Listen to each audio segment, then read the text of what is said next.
Good morning. Good morning, everyone. Welcome.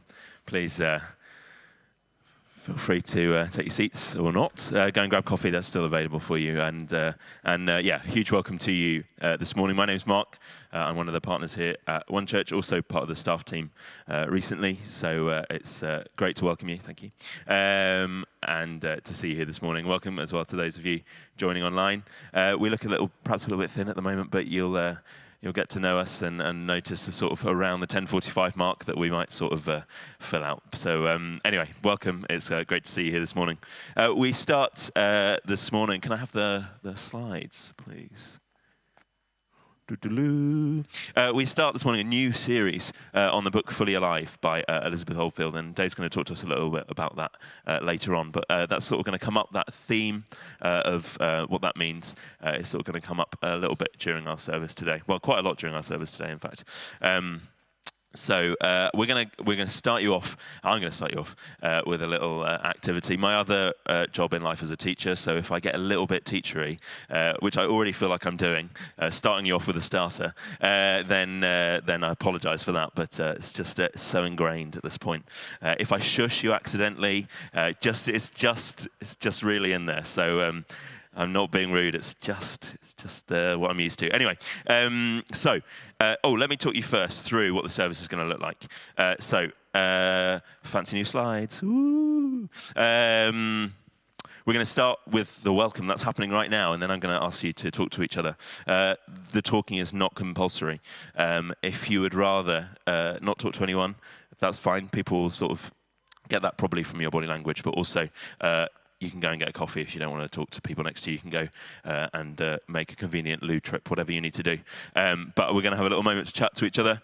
We're going to have a liturgy and some songs to start us off. And then we've got some friends from the Brighton and Hove adoption and fostering team that are going to come and talk to us for a little bit.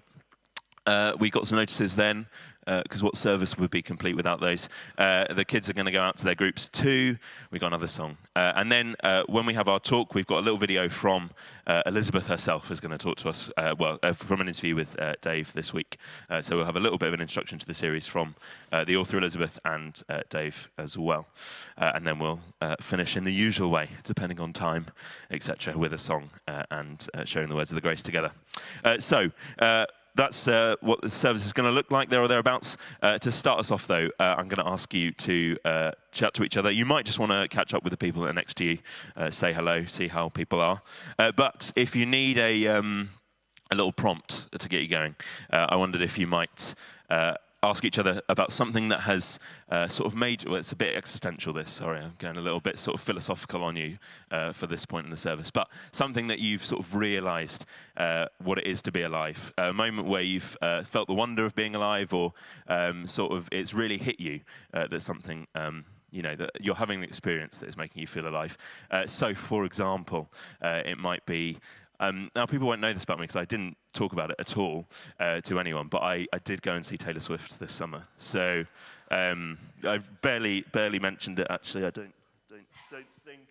don't think I said anything about it. But anyway, and there's a moment in those big concerts where you're in sort of 80,000 people, where if you sort of look around and realise that everyone's sort of singing these songs together, there's something really special and amazing about that sort of community of people gathering together. And so that was a moment for me.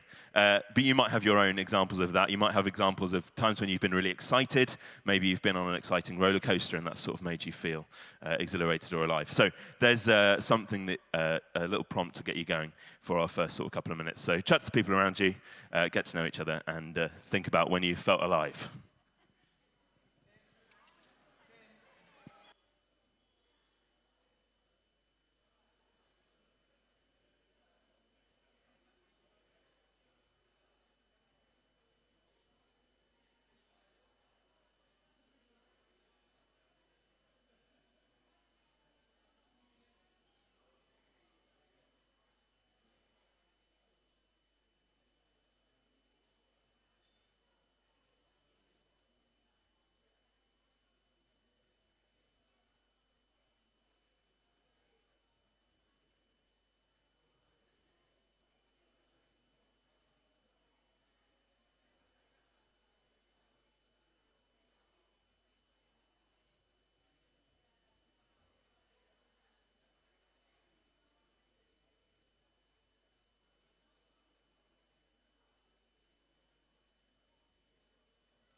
Great. Let's come back together. And great. I hope you've had a chance to get to know each other a little bit and maybe talk about some of your thrilling alive moments. I'm going to share one with you as a sort of chance just to sort of center ourselves here and give us just a little moment together before we sing together. So I wanted just to share this image you might have seen on our social media recently from a couple of weeks ago, where the the low tide and the sunset were at perfect harmony with each other. And if you ever get down to the seafront at that time, it's great because you get the sand, which you don't normally get, and then you get the water on the sand, which sort of makes like this lovely glistening mirror, and you get to see sort of all of the bare bones of the pier that used to be there. And so I wrote this poem at that time. I'm going to share that with you, but it's very small on the screen. So, but let's just use this as a sort of moment to come together before we get into our service. So I hope this is helpful for you, and not just entirely self-indulgent on my part. But there we go. I should have done, shouldn't I? Sort of do it as a performance piece. But anyway, it's called The West Pier at Twilight. It goes like this. There's magic here in the twilight, at low tide, at the foot of the wounded West Pier, as it rises from its waves, a wonder of the world. How something so broken could be so beautiful. The impending dark for a moment held at bay, by orange and dusky pink, the sand aglow, a mirror, shimmering silver and soft in the fading light. I cannot begin to understand it. How it should be possible to be standing here, my feet in the water, alive at this moment, in this place, in this body. My anxious mind unraveling, relaxing into wonder, allowing awe to overtake my worry. For a few minutes at least. I ask myself what it all means, or if it needs to mean anything at all.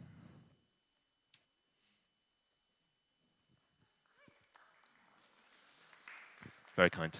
We're going to stand together. We're going to say some words together to bring us into a place of worship. And then Paul and the band are going to come and lead us in a couple of songs. So let's stand, if you're able to.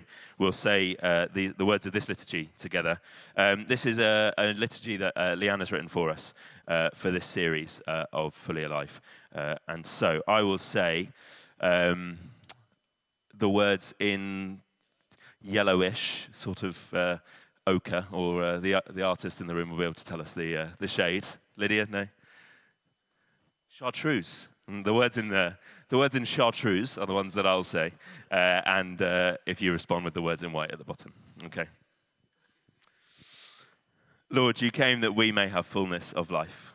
Help us to resist the things we know are not life-giving. Help us to turn our eyes to the goodness you offer. Help us to be more fully alive.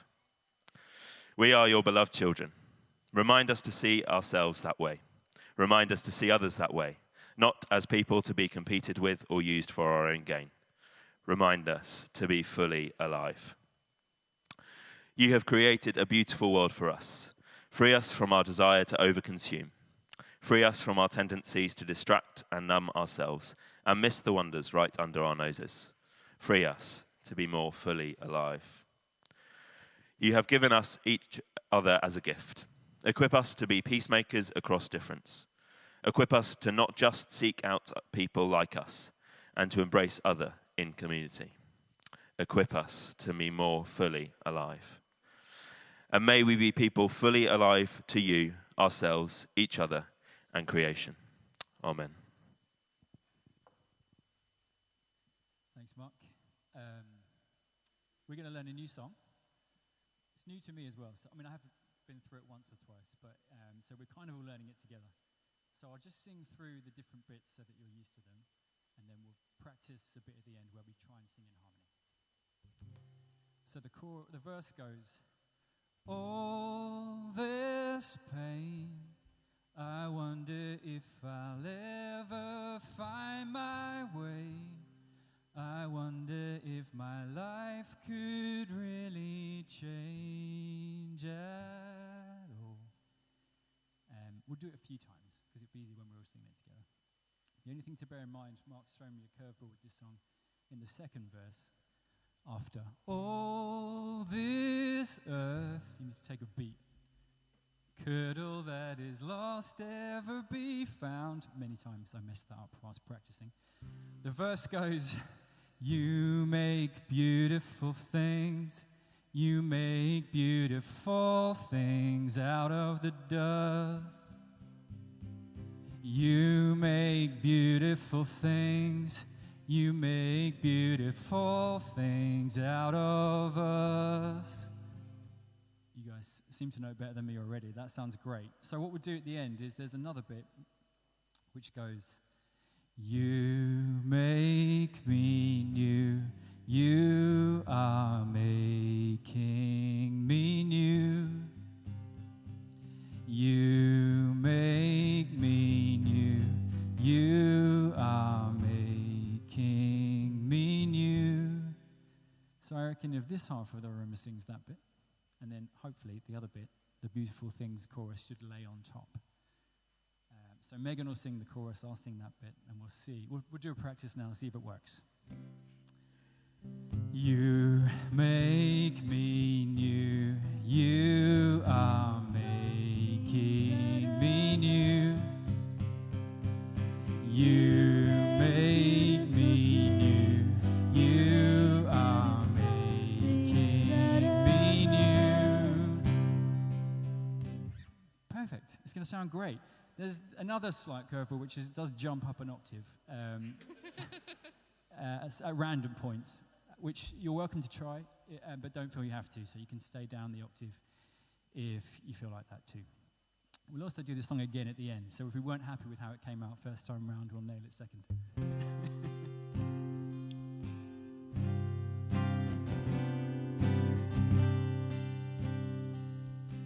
All this pain, I wonder if I'll ever find my way. I wonder if my life could really change at all.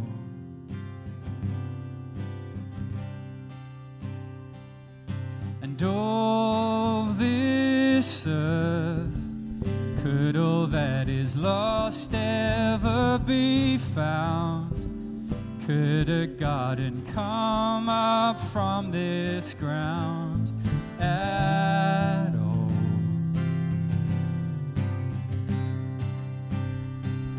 And you make beautiful things. You make beautiful things out of the dust. And you make beautiful things. You make beautiful things out of us.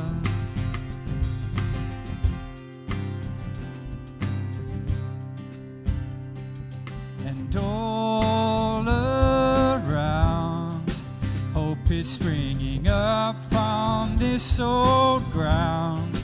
Out of chaos, life is being found in you. Let's sing that bit again. And all around, hope is springing up from this old ground. Out of chaos, life is being found in you. And you make beautiful things.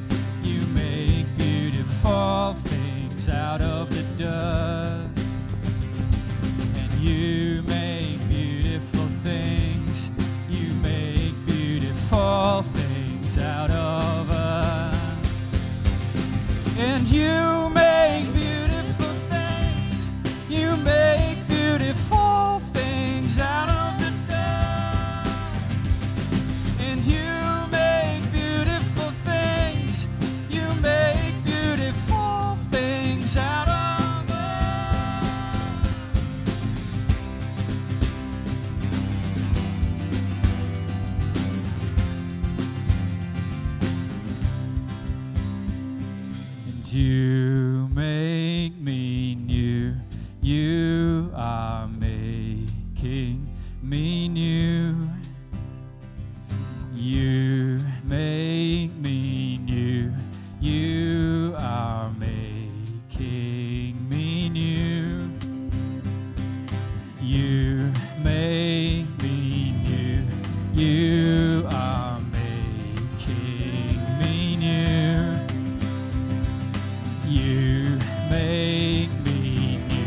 make me new.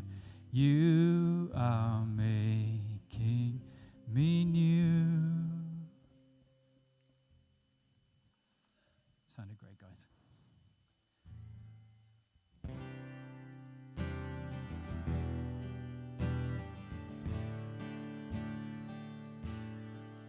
You give life, you are love, you bring light to the darkness, you give hope, you restore every heart that is broken.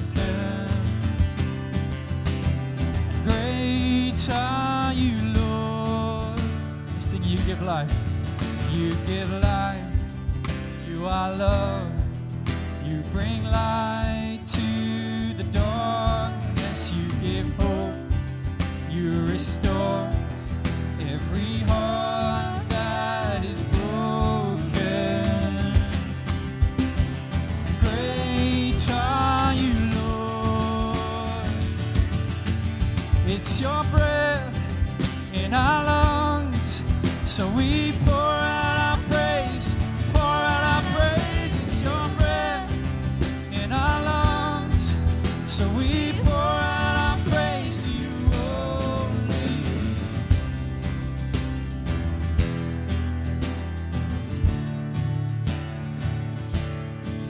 You give life, you are love, you bring light to the darkness, you give hope, you restore every heart that is broken. And great are you, Lord.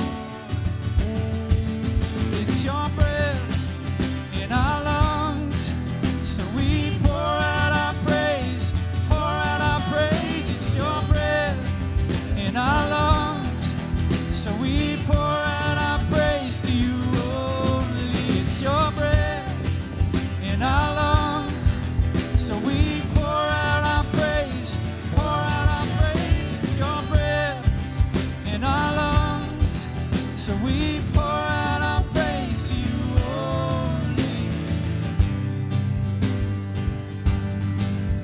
And all the earth will shout your praise, our hearts will cry, these bones will sing. Great are you, and all the earth will shout your praise. Our hearts will cry, these bones will sing. Great are you, Lord.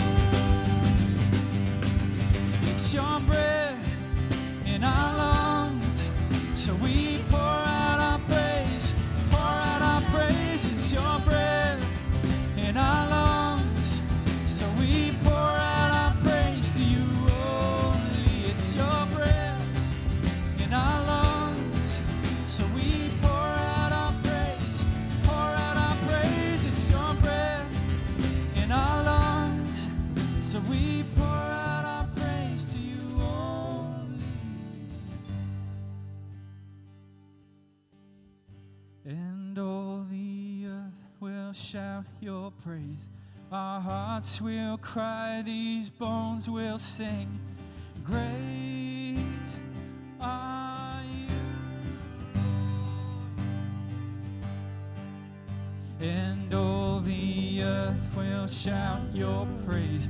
Our hearts will cry, these bones will sing. Great are you, Lord. And all the earth will shout your praise. Our hearts will cry, these bones will sing.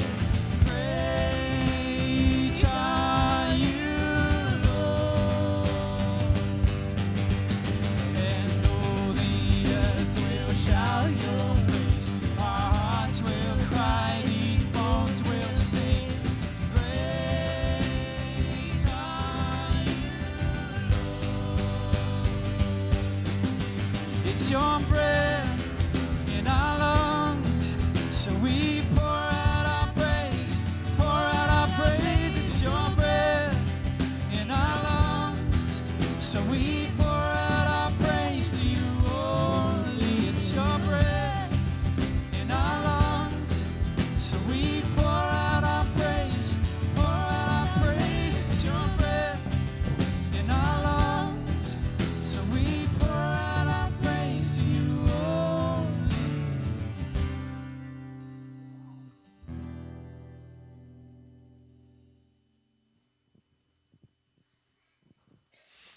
Thanks, Paul and team. If you'd like to take your seats.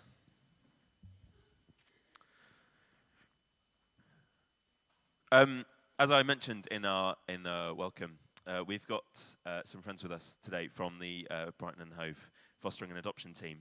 Brenda and Kathy are here, and Kathy's going to come up now and just going to ask her a few questions about what they're doing in the city at the moment and how we can help. So if you'd like to welcome Kathy up.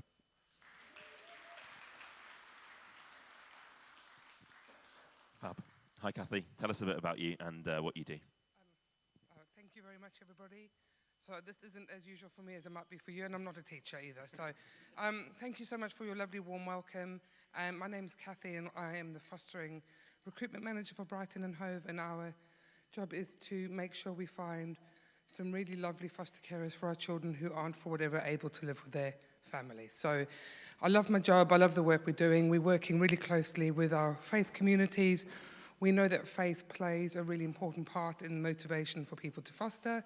It also is a big reason why people stay fostering, because not only in terms of faith, but also in terms of community and connection, amongst others, as you see here today. So my real desire really is to come along, not only what a wonderful way to spend a Sunday, but also to meet with people who might want to think about fostering or find out more about what it is.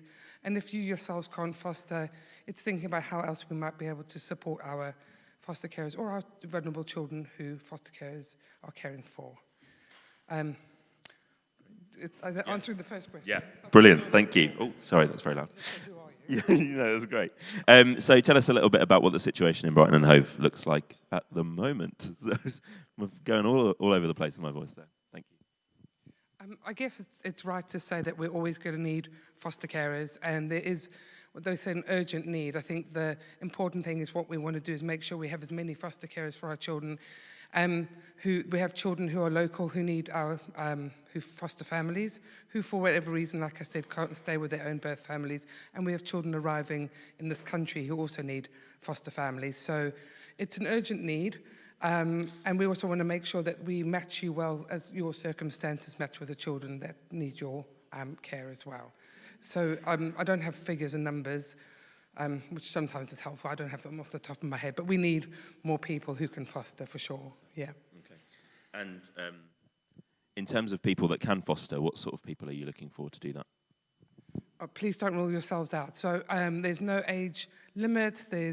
We really want diversity as well. We think about the children that we care for and the sort of experiences that they've come from, and some of the, people bring so much to themselves. So your own life experiences. So people think you have to own your own home, have, married forever and all those which is lovely, of course. But you don't. You people, there's a variety of life experiences.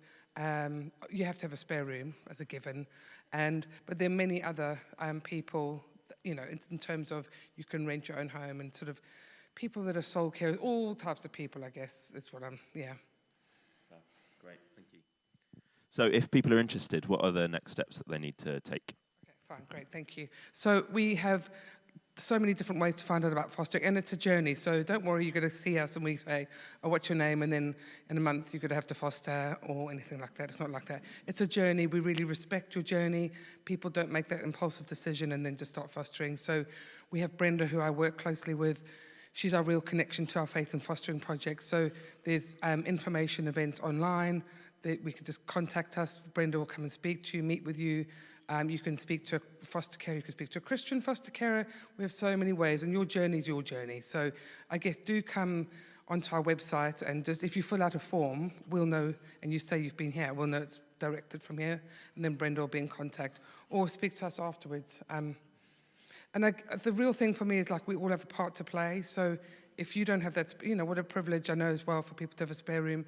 But if you can't, it's thinking about, do you know, good people know good people? So do you know good people as well that might be able to. Yeah, my last question was going to be, if we're not in the position to do that, what can we do? So one thing is spread the word. Is there anything else that we can do?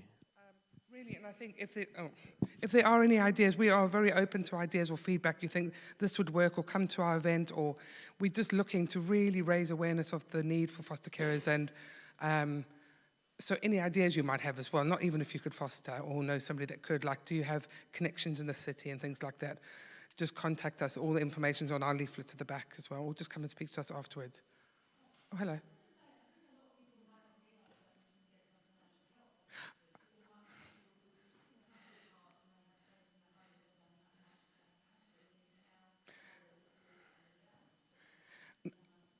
No, thank you. It's a bit more about fostering, yes, what it actually is. So I think that is right. People often think that fostering might just be a voluntary thing you do out of the kindness. Well, you have to be kind, but you also are very well supported by, we've just been, our foster carers tell us they feel really well supported. We have an amazing group of Christian foster carers that support each other, and with all our foster carers, you get paid weekly. You get really well trained.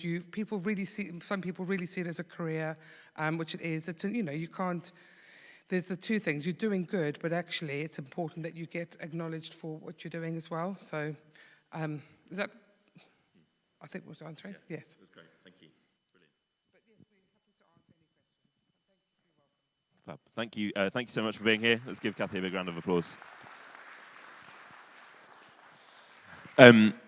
As Kathy said, her and Brenda, sorry, I mixed the two words there together.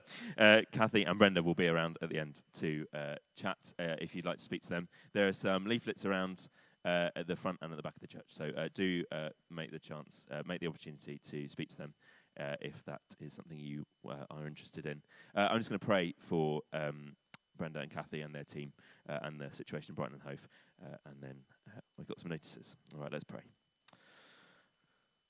Lord, we just bring the fostering and adoption team to you, and we thank you for the work that they are doing in housing the most vulnerable children and young people in our community. And we just pray for your blessing upon that work, that the right people are found to take those children in and to look after them. And that this would just be a time of real fruit and blessing in that service. And for those young people that need that support at this time. So we just lift their work to you and we thank you for it.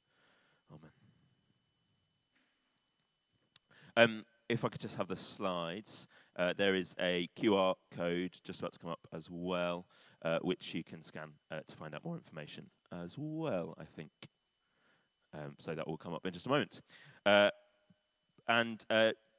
Just before kids, young people, you go out, I've just got a few notices to share with you as well. So, firstly, if you are new to us or recently joined us, do make sure you fill in one of these.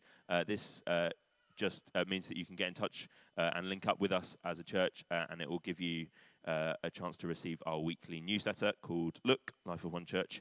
So do fill one of those in and probably hand that to me today if you do that, and I will make sure that goes to the right place. So our weekly newsletter has all of these sort of notices on, which you can find all this stuff on. If you forget any dates, etc., I am sort of about to do quite a lot at this point. So if you forget any of those, then do have a look back at the look. And also in this moment, a couple of weeks ago, if you were here with us, we had our partnership service. We sort of sign up to partnership every year. That's how we do our membership in this church. So if that's something you want to still do, haven't had a chance to do yet, there is an opportunity to do that.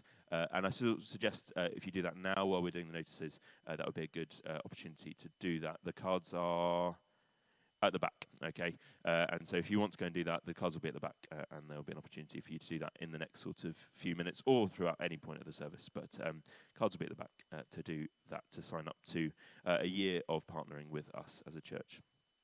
So I've got some picture prompts for my notices, because otherwise I'll forget them. So the first thing to tell you about is this evening. in this space at 6:30, there is a contemplative service based around autumn. So Dave, I think, is going to lead that. It'll be for an hour, just a chance to reflect on the new season that we're in. So do come along to that here this evening at 6:30. There is also, in a couple of weeks' time, on the 27th of October, in this space as well, at 6 p.m, an All Souls service. That's run in conjunction with Citygate Church, and that's an opportunity, as it says on the flyer there, to remember those who are no longer with us, to pause, pray, and light a candle. And so that'll be a really beautiful and reflective time. And Bethan has got a few flyers about that with her today. So if you want to find out a little bit more or take away one of those, then go and see Bethan, who's just over there at the moment, and she'll tell you more about it. And then 2 meals to let you know about. First one is the newcomers meal, which I've written down wrong on my sheet. 22nd of October. Good. I've got November here, but no, we're not there yet. 22nd of October. If you want to come along to that, if you're sort of new, we use that term loosely. Sort of if you want to find out more about what it's like to be part of this church, and you've sort of been joining us in the last few weeks, that is a really good opportunity to get to know some people and learn a little bit more about us. So that is at Sam's house. So if you want to find out more about that, then email Sam at onechurchbrighton.org or see Sam, who is on the sound desk today, and he'll be able to say more about that. The other thing, and this is slightly in advance, I've used the same picture because I didn't have time to find another one, is on the 3rd of November. In the morning here, we will have one of our art services, which we haven't had for a little while now. So it's a really exciting opportunity. And after that service, we will have a bring and share lunch together. And I just want to sort of put this on your radar because the artists have been talking. And we want to explore storytelling within that service and think about our collective stories and the things that have sort of brought us here. And so we think it would be a nice idea.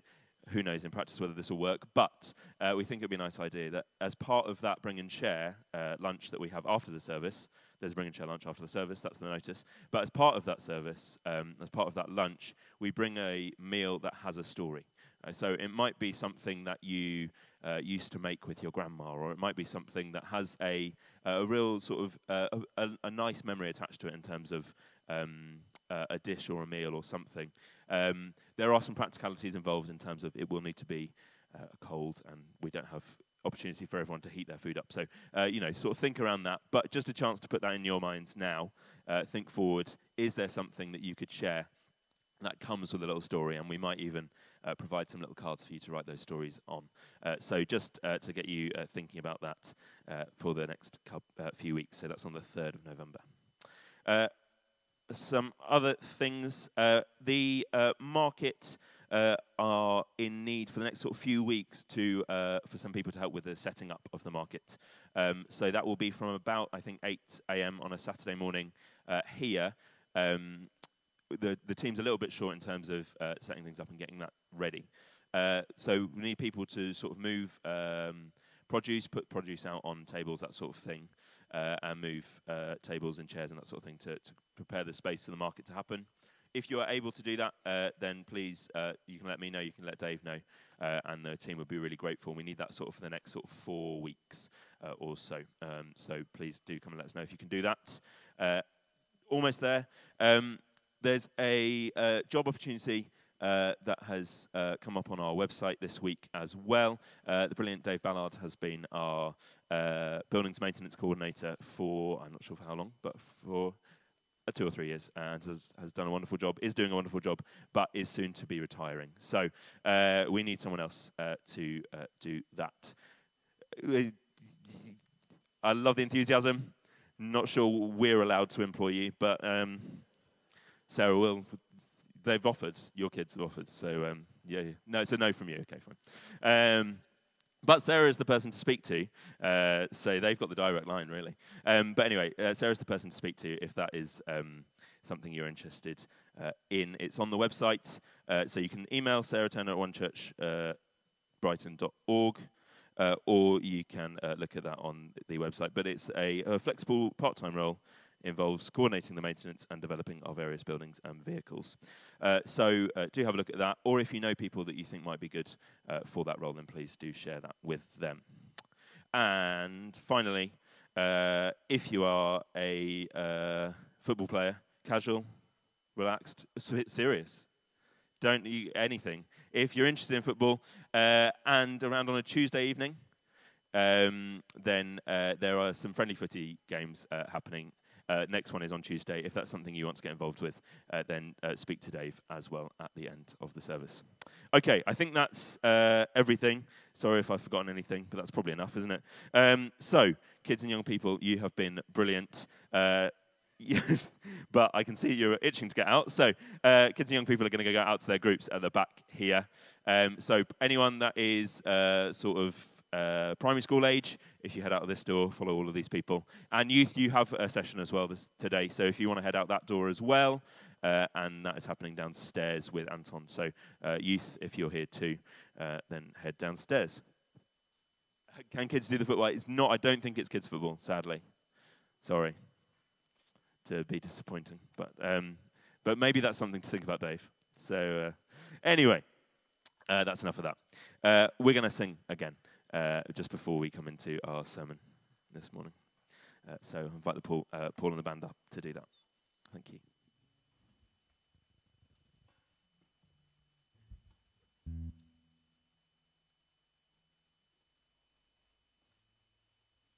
Please do stand if you're able.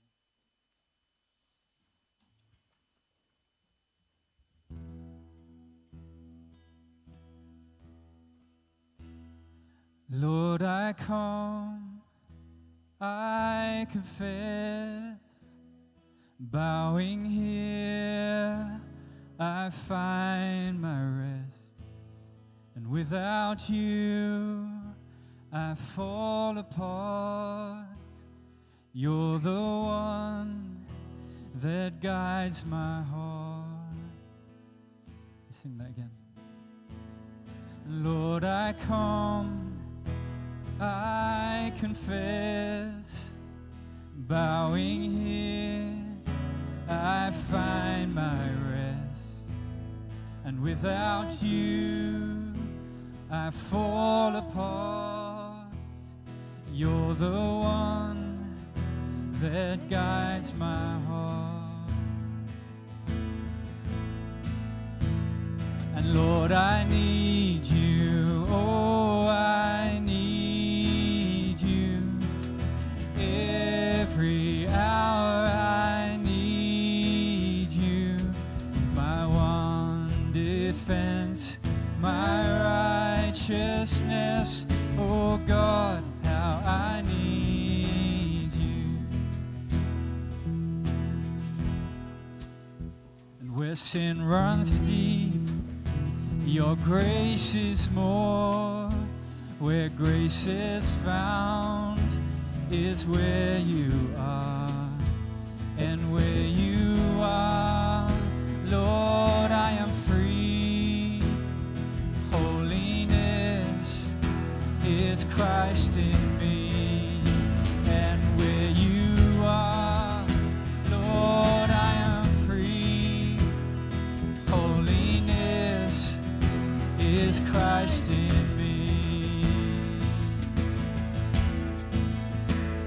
And Lord, I need you, oh, I need you.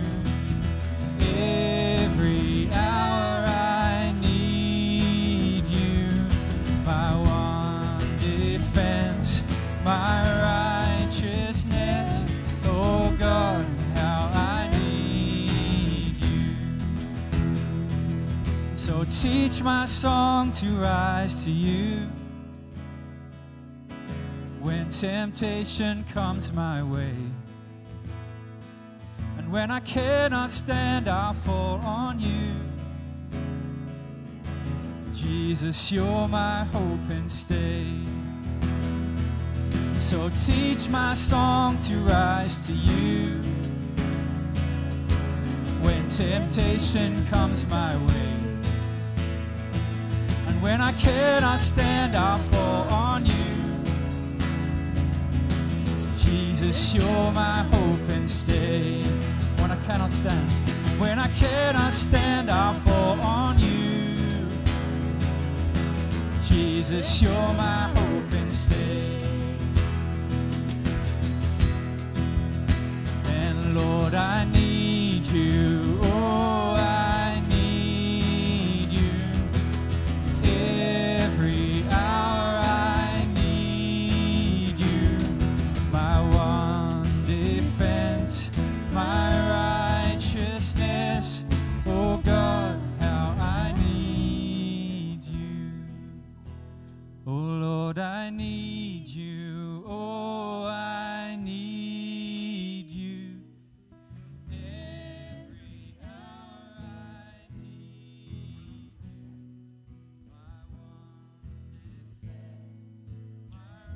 my righteousness. Oh God, how I need you.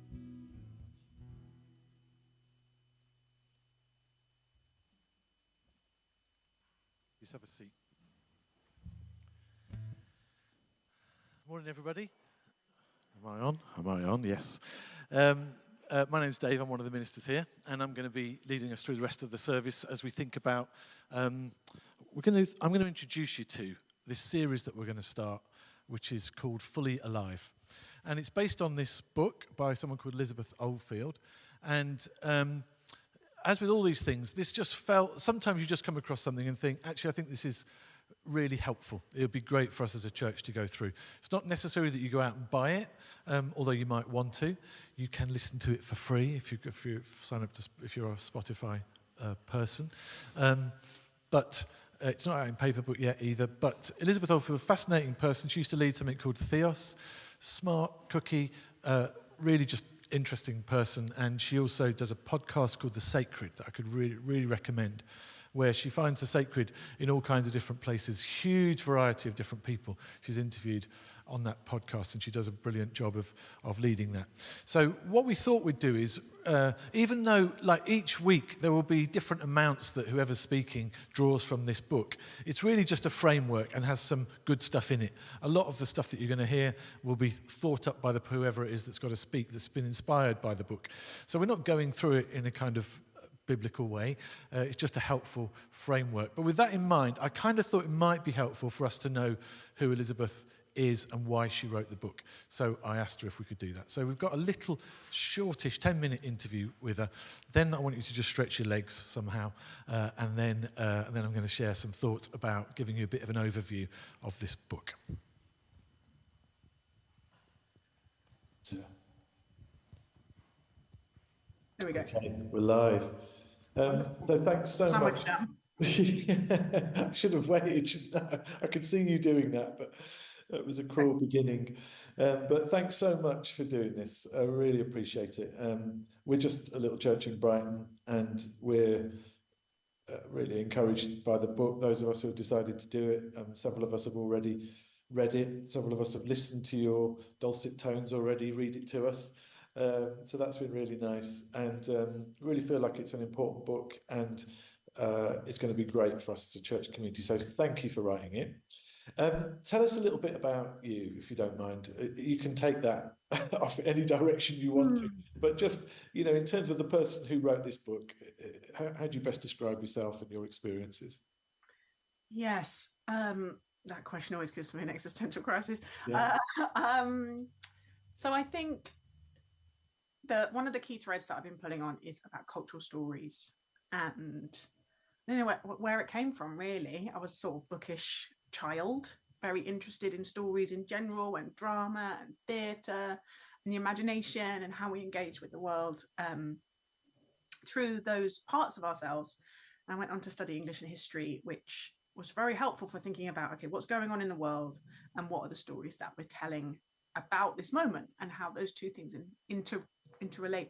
That led me to work at the BBC for 5 years and then run Theos. And so what is the story that we're telling, and how does it make some things possible and some things feel impossible? What does it tell us about what a human being is, what a good life is, whether it's possible that there is love beyond us, that justice exists, all these things.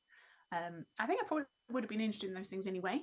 And then because I became a Christian in this kind of ecstatic experience in my teens, and then sort of lost my faith, or at least tried to, and then have found my way back, the way that relates to faith and the stories that we tell about God and other people and this strange old wisdom path have always been of interest to. Yeah, and I think a lot of the language you use and a lot of the way that you couch the whole thing really is very much would be at home with one church people. But for you personally, where are you at now with faith and your understanding? I mean, a fundamental question I guess I want to ask, I was going to ask this at the end, but it feels like a good point to ask it, is, you know, the book is about being fully alive. And I guess I just, at the beginning, what do you feel that faith plays or God plays in being fully alive? Is it possible to be fully alive without God?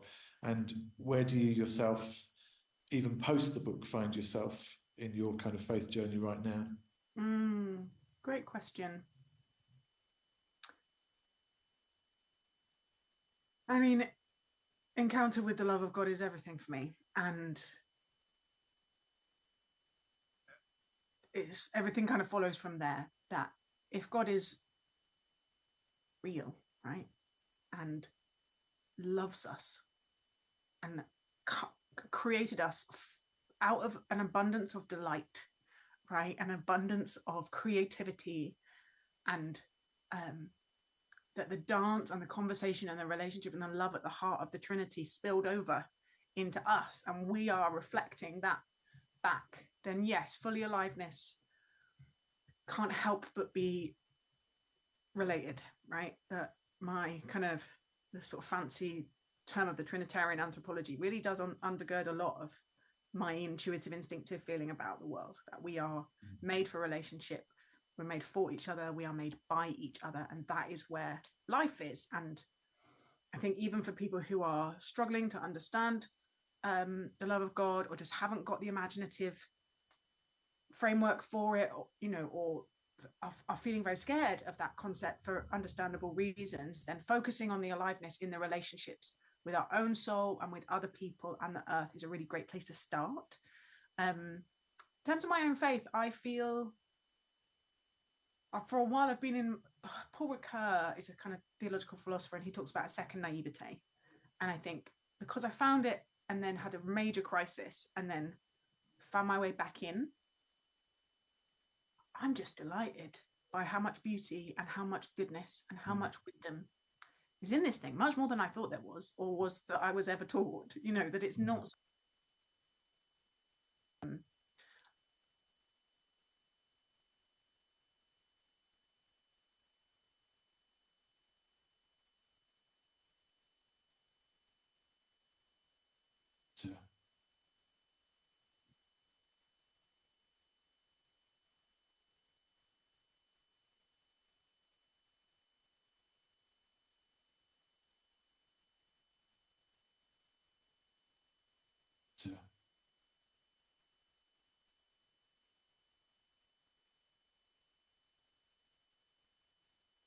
I'll try and sort it out. I'm not sure I can save that. I wonder what she was going to say next. We'll show it again. Maybe we'll show it again another time. We'll certainly make it available. But you got a little bit of a flavour of who she is, and I'm sitting there thoroughly intimidated about having to come and speak after hearing her speak, to be quite honest with you. This beautiful kind of ability to reflect something that I don't always have the words to reflect very well, but you probably heard enough in there to like where she's coming from, and maybe enough to make you think, maybe I'll read this book. She's incredibly kind of grounded, which I really like in her language, and she's incredibly British. I know that sounds like an odd thing to say, but we read so much. I have so many things. People say, you should read this, it's brilliant. But it's coming from a paradigm generally of America that we're not in. And certainly you can find truth in it, and I'm not saying it's unhelpful. I'm just saying that it's nice to hear a British female voice speaking about her love of serum. I don't know what serum is, but she often talks about the kind of triviality of the things that bother her versus the huge, great, big things that should matter more. And what if I was to sum up the book, it's fundamentally that that we should be people who are fully alive. We have a birthright to it. We're made to be fully alive. And she tries her best to not talk about God very much. She goes on to sort of say, I think she's slightly disappointed that we're looking at it as a church, because I think she wants it to be for people who aren't religious. And so she's trying to use language that's kind of accessible. I think she actually uses a lot of Christian language in there, as you might see when you read it. But she's basically trying to say that God created us to be fully alive. We know that's true. We know that Jesus says himself, I've come that you might have life in all its fullness. And yet, are we people who are fully alive? And particularly if the kind of religious experience, or if Christianity and coming to church is the answer, then do we have churches full of people who are more fully alive than the average person who doesn't come to church? And what is it that we're missing? And the way that she constructs the argument, the way that she constructs the book, is by saying this, that there is a force that stops us being fully alive. And the force is ourselves, somebody said. Interesting. Capitalism. Thank you, Bethan. Distraction. People shouting stuff out. That's what's stopping us. I'll get there in a minute. Sin. Oh. What? What? Oh, I'm not going to read that book. You had me for a minute. But she does this brilliant job of bringing a subject that seems so archaic and negative and heavy into the middle of the room and says, there is something that stands in the way of you being fully you, fully alive. And it is sin. However, two things have happened. One is that the world, and I can't think of a better phrase, I'm sure there is a better phrase than that, but everything outside of faith, not even that doesn't really help. Do you understand what I mean by the world? Okay, it's a shortcut, it's lazy, it's rubbish, but those people out there, the bad ones, no, it's a joke, but the world, capitalism, all of these structures that are around us, the culture that we live in, maybe is a better way to put it, society, has completely declawed sin. It's made it fun. I don't have to go into loads of examples where you go, oh yeah, everything that's sinful, sinful is a bit cheeky. Sinful is overindulgence. If you're trying to watch your calories, you count them in sins. If you go down to Meat Liquor on London Road, which I was there not that long ago, and it's a burger joint, but the biggest neon sign on the wall in Meat Liquor is the word sin. That means this burger is going to be great because it is going to be bad for you, but with bad for you comes extra flavor, extra calories when it's all running down your arms. That's sin. Lingerie, sin, marketed that way. There's a thing at the bus stop in the Dip at the minute, right nearly opposite our house, that's, I don't know what it's supposed to be saying, but it's got an advert for some yogurt, and there's a bunch of nuns sitting around, and the nun who's eating it is going, she's like orgasmic ecstasy at this yogurt, and the other nuns are looking down on her because it's sinful. I mean, what marketing department, Sarah, how do we sell this yogurt? Nuns eating yogurt. Anyway. But the world has completely trivialized it. It's not going to do you any harm. It's overindulgent. Probably you can't keep on doing it, but little and often, a little sin actually brings the spice of life. It makes you feel alive. Can you hear that language? They've done this incredible job, and I don't even know, but the forces have done this job to say sin is a bit of a joke. However, within church and in church history, it couldn't be more extreme. Sin, the wages of sin are death. Sin leads to hell. If you die with sin in your life, you go to hell, to burn forever. Can you see the subtle difference between the magnum range of 7 deadly sins versus eternal destiny with a lot of heat involved? And these two circles have completely unellipsed. You know, there isn't any kind of common sense in it.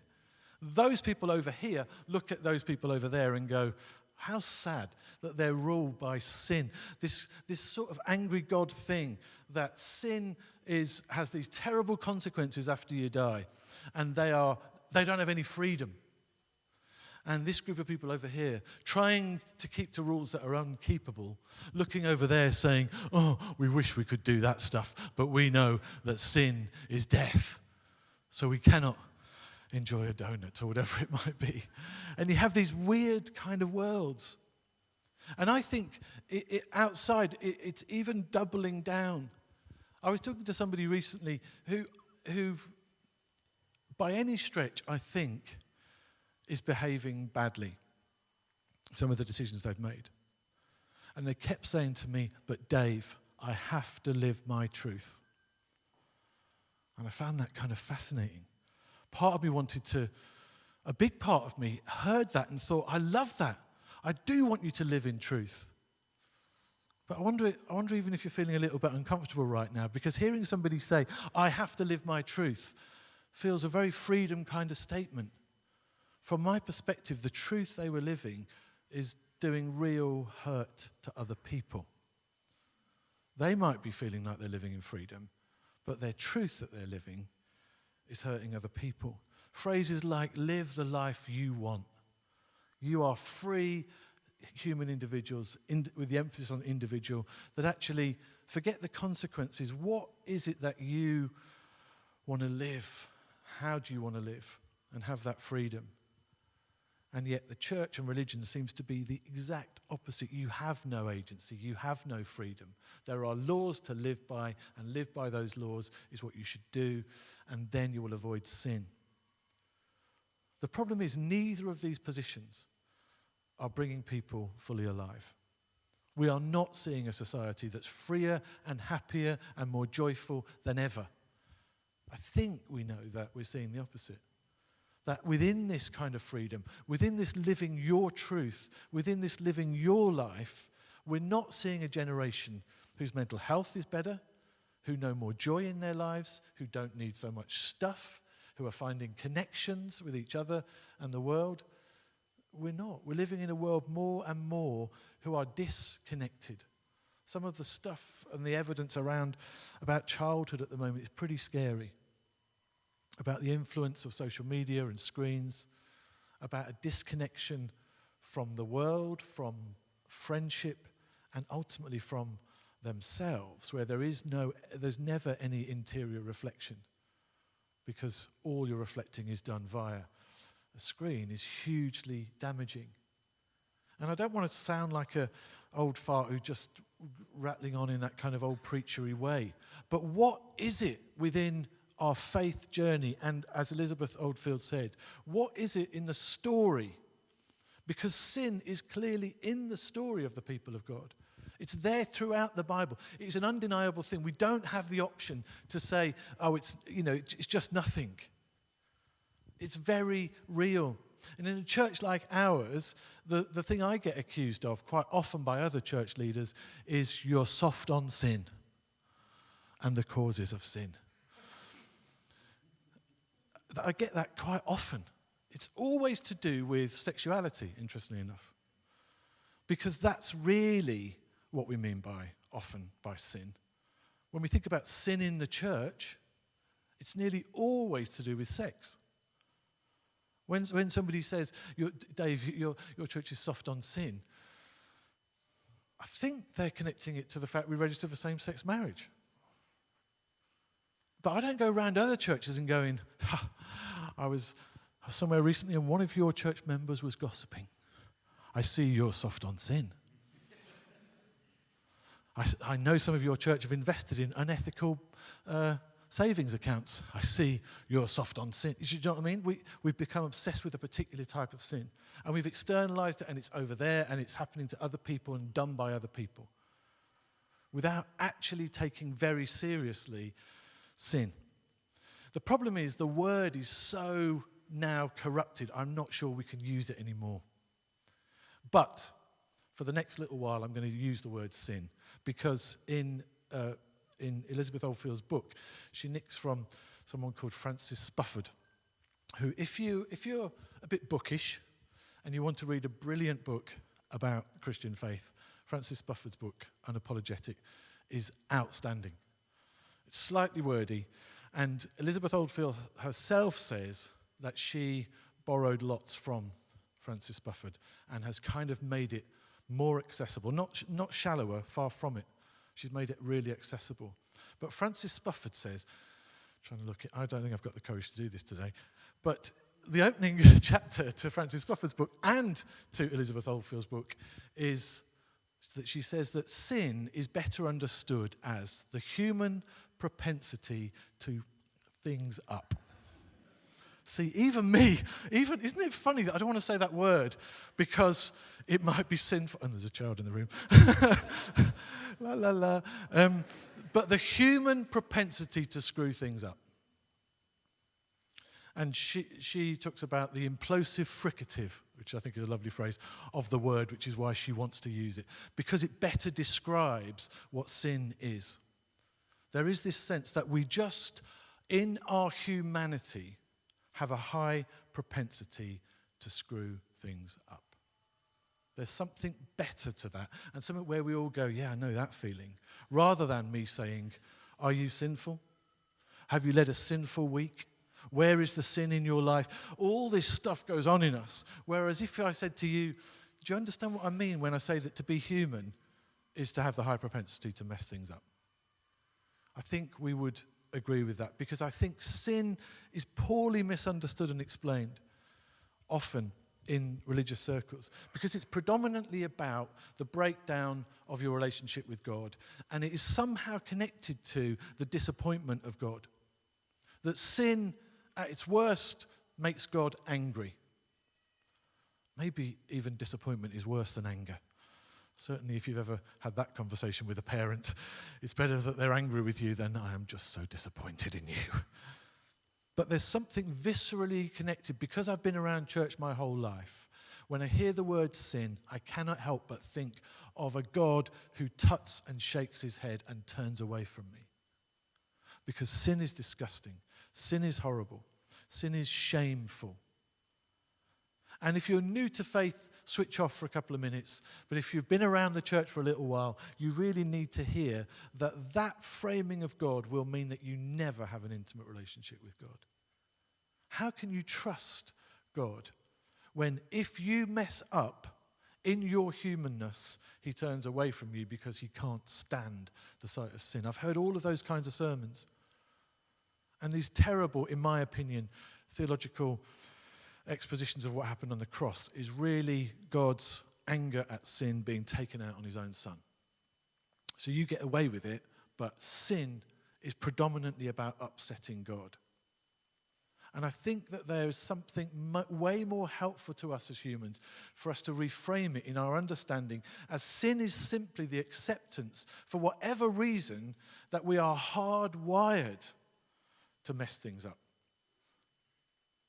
Let me explain a few sort of things, because fundamentally the high propensity to mess things up is in the fact that sin is and always has been a relational issue. It's been about relationship, and it's been about breaking relationships. That is really what sin is about. Sin is about a broken relationship, yes, with God, but it's also about a breaking relationship with other people around you, and it's about a broken relationship with the natural world. And Leanne, who wrote that liturgy that we're going to say each week, picks that up in the final line. We have become disconnected from our Creator. We've become disconnected from each other, and we've become disconnected from creation. And simply that disconnection is sin. That when we are connected to God, connected to each other, and connected to the natural world, I think that is the possibility of being fully alive. Does that make sense? That's the whole premise of the book. To be fully alive is to be connected, and the things that break the connections is sin. Personally, I find that really helpful. One of the most surprising things that I read years ago was when I first read The Revelations of Divine Love by Julian of Norwich. We've talked about Julian of Norwich over the years. we don't know what her name was. She was in a church called St. Julian's. She was walled into the side of it. I'm missing out a lot here. If you've never heard this story, you'll think, that's weird. But she lived in the side of the church in a little building that was built around her. She had a cat, I think, which was nice.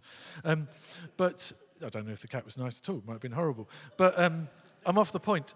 But she has this moment on her deathbed, literally on her deathbed, where she sees Christ on the cross. And she has this overwhelming sense of the love of God. And she writes this, what's called the revelation of divine love. And there's a bit in it, a bit less well known, but there's a part in there where she says this. Try and get your head around this, because I think this thought it was heresy the first time I heard it. She said, "When God revealed this to me, I saw not sin, because sin is no thing. It is only known in the pain it causes. It makes us know ourselves and to ask for mercy." God showed me this. I saw not sin, because sin is no thing. It's only known in the pain it causes. It makes us know ourselves and to ask for mercy. That was in the middle of the 14th century. She wrote that down. And I think that it's true. I think what she's saying there is that sin isn't a thing. It has no substance. It doesn't exist. It doesn't exist within me. This is kind of radical. I'm still working this out in my head. But I used to think that sin sat like a lump in me. And I was born a sinner, and I was going to die a sinner, and I'm a rotten person, and that's just who I am. But there's this shift that says, what if sin isn't a lump in you? What if that doesn't exist? It doesn't exist as a thing. It only exists each and every moment that I break the connection. Does that make sense? So as I travel forward in time from here, sin is no thing. As I move forwards, sin may well appear in me. It'll appear in me where I, with selfish motives, hurt another person. Sin will appear in me where knowingly or unknowingly I act unlovingly and unkindly in the world. Does that kind of make sense? Because sin is relational. This moment by moment propensity to screw things up. This thing where we carry around, and some of you you will know this, you've been in therapy for it. I know some of this myself, where I'm dragging around this cart of heavy things, of stuff I regret, of stuff I wish I'd never said. And God doesn't look at us that way. He sees us as beloved children who are loved in and of this moment as much as we ever can be. But the next moment I am capable of doing something terrible. And in a fascinating way, sin is also, therefore, sin is inevitable. I don't know if you think that's bad news or good news. I think it's really good news. Sounds odd thing to say. But for a lot of my life, I have known shame. Shame for things that I'd done. I would do things on a Saturday night and then I'd go to church and feel awful and wish the ground would swallow me up. That horrible sense of I am falling short all the time and God is disappointed with me. And that has nothing to do with the Christian faith. It has nothing to do with grace. It has nothing to do with mercy. It has nothing to do with love. God cannot be love. The Bible lies to us if it says that God is love. If God is as petty as I am, that anything you do wrong, you need to make up for. There is a difference in God than me. And it's fundamentally about the grace of God, a flowing of love that constantly comes towards me, that knows that I'm going to mess up, that the inevitability of it. And there's something freeing about that says, you know what, I don't have to feel shame because it's done now. And it might be helpful that we reclaim the word guilt, because guilt isn't a bad thing. Guilt, if it's understood right, is simply the motivation to not screw up again. You can't throw the whole thing out, but we must get rid of shame. It just hasn't worked. We've tried to shame people into holy living. We've tried to shame people about their sexuality and sex in general. We've tried to shame people about all kinds of things, and it has not worked. We need to free people from shame Because Elizabeth Oldfield says that for Christians, sin and forgiveness are entirely welded together. They cannot coexist without each other. I love that. That what we should be doing is proclaiming forgiveness, not about the sin. The sin is inevitable, but the forgiveness is also inevitable. That seems to be the story of God. The inevitability of forgiveness and of sin. Because we're conflicted people. I love this phrase. Somebody called Bill Hamilton, who's an evolutionary biologist, said this: the human animal is an ambassador sent out on behalf of an unstable coalition. Let me say that again because I really love that. The human animal is an ambassador sent out on behalf of an unstable coalition. That sums me up. I want that on my tombstone. You know, Dave Steele, he tried hard, but actually what you ever saw of Dave Steele was an ambassador sent out on behalf of an unstable me, where internally I'm not really sure about this and I have doubts about that, but I present this. Internally I want to be nice, but actually some of my being nice is because I want you to do something for me. And all of those mixed up kind of emotions and motives. And the Bible acknowledges that and knows that we are an unstable coalition of different parts and different voices from our past and different values. And we rarely live out our own set of values, let alone the values that we think God would have us live out. And I'm coming into land, but just such an important part for me is this thing that both Francis Spufford and Elizabeth Oldfield talk about, which is that what it also does, so it is relational, it's inevitable, but it's also all connected.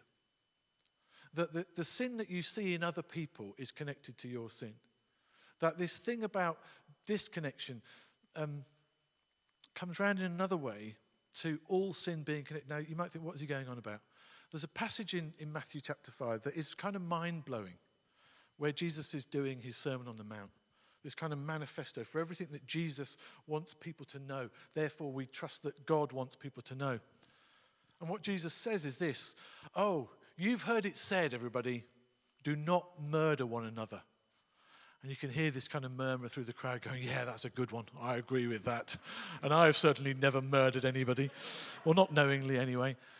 You know, like, so this kind of, yeah, that's a good one. He's chosen a good one there. And if you know the story, you know what's coming next. And Jesus says, but I say to you, which he says a lot.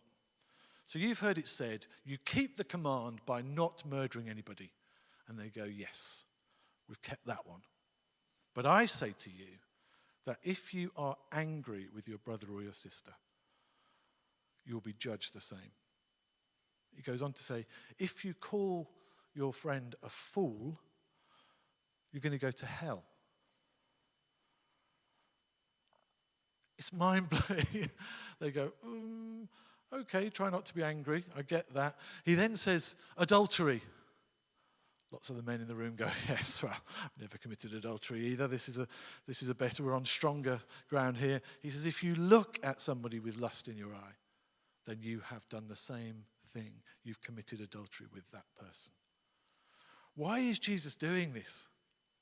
It's because he's connecting sins. He's connecting these things that we think the awful thing is to murder, but when I slag somebody off behind their back, that's not connected. And Jesus is saying, no. It's all the same. I hate to tell you this because you don't want to hear it. And Elizabeth Oldfield has this lovely phrase where she says, we don't actually have a problem with sin. We have a problem with forgiveness. Where we don't want that person forgiven because they've done a terrible thing. My thing is unrelated and small. And this might be hugely controversial. But I think what Jesus is saying is that if you think that the person who's done an armed robbery today is completely disconnected from you, just slightly leaving out a couple of things on your tax return, then you haven't understood that this is all the same human propensity to screw things up. And the more that you own the wrong things that you do, the more chance you have is to make connections and to be alive. And Francis Spufford has this lovely thing where he says churches think that they're full of the saints, and that's really what we've got in common. But he says what we should have in common is that we should be the league of the guilty. I quite like that. the league of the guilty, where we acknowledge that we have all, not just that we've all messed up, that's not really the important thing. The important thing is that we're all capable of messing up. I went to the cinema yesterday on my own. I haven't done that for, I quite enjoyed it. I do have friends, honestly, but went on my own, saw a film called The Outrun. If you haven't seen it, I'd really recommend it. It's so poignant, so beautiful. I read it years ago. It's a biography of a woman called Amy Littrop, and they made it into a film. But there's these moments where basically the story is of a young woman becoming an alcoholic, moving away from the Orkneys, getting a job in London, and her life just becoming led. And if you're an alcoholic, you'd understand this, that actually everything that she does becomes connected to alcohol, everything. And eventually she goes back to the Orkneys, and the story is really about how being alone, being amongst nature, is saving her. She gets into the water, she counts birds, she does this stuff, she just changes in order to try and break through this thing. But the thing that she keeps coming back to is she goes to these AA meetings, and it's so beautiful. I found myself in tears in the darkness yesterday, just at the beauty of her finding these group of people where the first thing they say as they look in each other's eyes is, hello, I'm an alcoholic. And she has this conversation with this older guy, and he says to her, how long have you been sober? And she says, 63 days. And she says to him, what about you? And he says, 14 years, 6 months, and 28 days. And she says, does it get any easier? And he says, it definitely gets easier, but it never goes away. If ever you wanted a picture of what we are asked to do, is to be aware of our ability, our complete possibility to be more sober, to count the moments, to say, I want connection and not disconnection. And I will never be fully alive if I don't wake up to the fact that I am a sinful person. Not with an angry God who's disappointed with my sin, but a God who says, I understand. Nobody wants to learn bad stuff about themselves. A few years ago, my sister was ill and had cancer. She had some tests, and they said, this might be genetic. You should encourage other people. Well, she didn't tell me. She told my other sister. And after a couple of years, she said, I've got this thing, and you might have it. And there's a 50-50 chance that you have this thing. And my two sisters said to me, but you're the golden boy who never, so you'll be the one who doesn't get it. Turns out I have it, and I have it worse than them, so stick it to them. Woohoo! But I found out that I had this rare genetic condition. That means that I will get cancer, and I'll get it rapidly if I don't stay on top of it. Now, it's not a very pleasant thing, but it means that certainly in that part of my body, I'll probably be cancer-free, because weirdly, I'm now in the system where I'm constantly being checked. So I have very little chance of it happening. It seems almost unfair. You might have it, and yet me, who's really prone to get it, are unlikely to get it. I don't want to hear that news. I understand why my older sister didn't want to tell me. You've got enough on, you don't need to know bad news. But there's something about sin, if we can reclaim that word, that ability to sit with yourself and not be frightened to say to God, know me and show me who I am. Show me where I've broken things. Because you don't have to go back. You may want to, and certainly relationally, you might just have to. But as far as God's concerned, I believe in a God who's saying the next conversation, the next moment, the next choice, that thing that you have put off, that thing that you know is connected to, you're no better than anybody else, but you're also no worse. This incredible leveling, this league of the guilty where we come together and we remind ourselves of our guilt because we want to be more fully alive. And I can't be more fully alive if you're not more fully alive. And this beautiful mutuality that connects us. We're going to finish by singing a song, but we're also going to finish by saying a little confession together. I think we probably have been slightly allergic to using the word confession in this church, because I think it has the correlation that I started out with.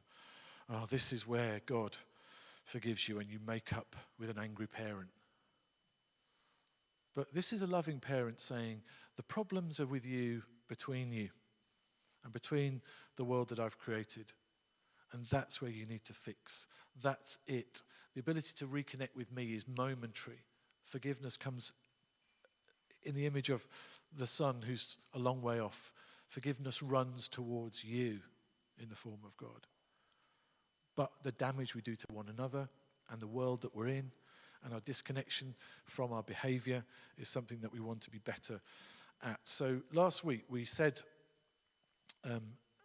this confession together, and so I want us to just say it together as we finish, and then we'll sing. So just take a moment to just do a little bit of self-reflection, to have the courage to just be open for a moment to ask God to show you what's the particular disconnection that you might just need to own. It's not bad news, it's just news. What is the thing where you need to make reconnection, where you need to move towards aliveness? Let's just pause and see how that sits with you, and then we'll say these words together.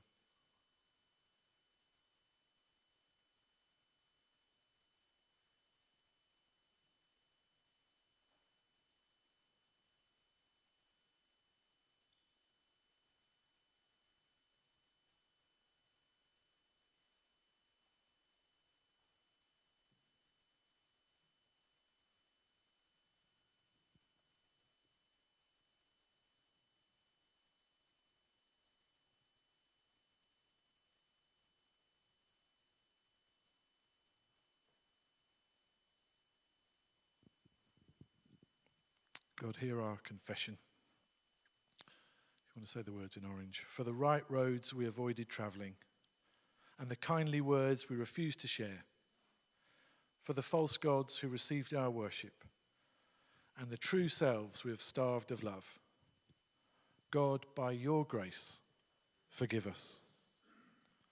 For the hidden hurts we have held too tightly, and the promises which we never kept. For the careless use of our time and money, and the lame excuses we should never have made. God, by your grace, forgive us. For all we should be and all we can amend, God, in your love, renew us.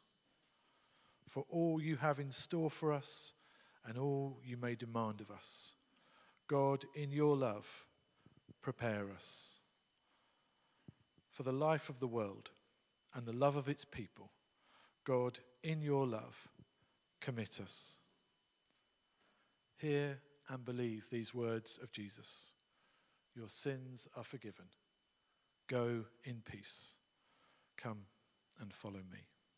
Amen. Let's stand together as we sing.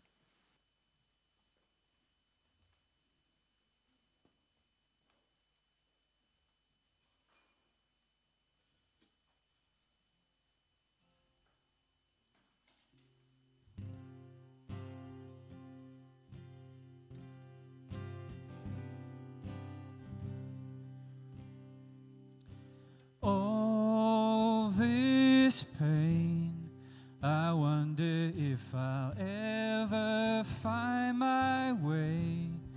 I wonder if my life could really change at all.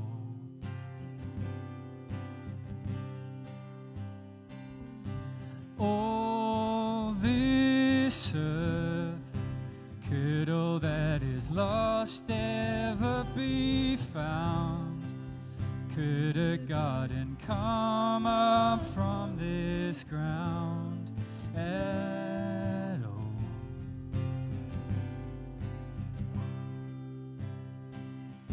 And you make beautiful things, you make beautiful things out of the dust.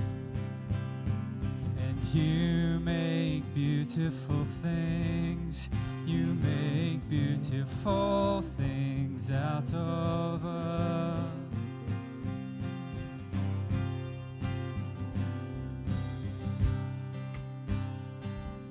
And all around, hope is springing up from this old ground. Out of chaos, life is being found in you. Sing that again. And all around, hope is springing up from this old ground. Out of chaos, life is being found in you.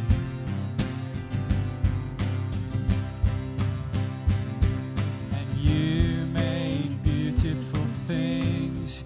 You make beautiful things out of the dust. And you make beautiful things. You make beautiful things out of us. And you make beautiful things. You make beautiful things out of the dust. And you make beautiful things. You make beautiful things out of us.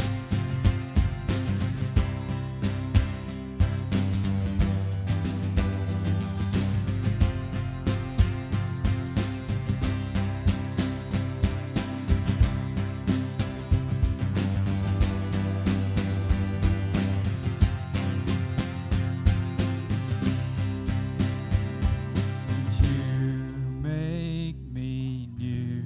You are making me new. You make me new. You are making me new. You make me new. You are making me new. You make beautiful things. You make beautiful things out of us. And you make me new. You are making me new. You make me new. You are making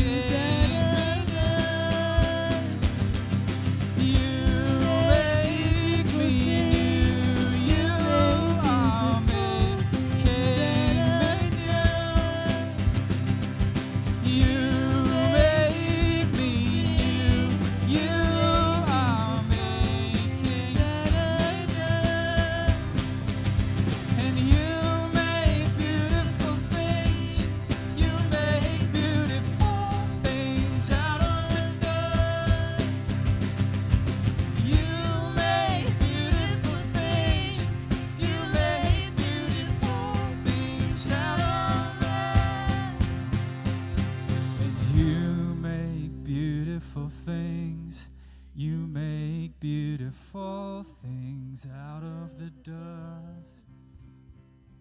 And you make beautiful things. You make beautiful things out of us.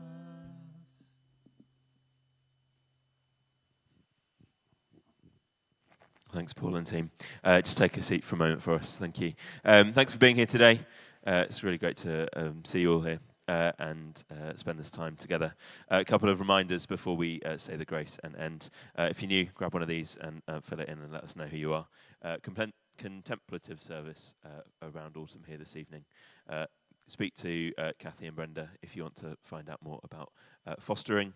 And there was another thing that I've forgotten. So that's good. We're going to say the words of the grace together to finish.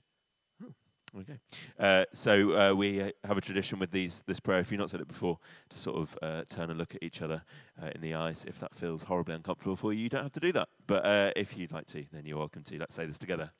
May the grace of our Lord Jesus Christ and the love of God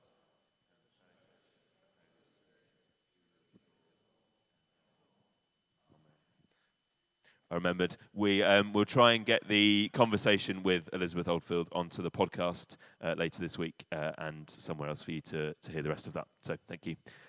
Goodbye.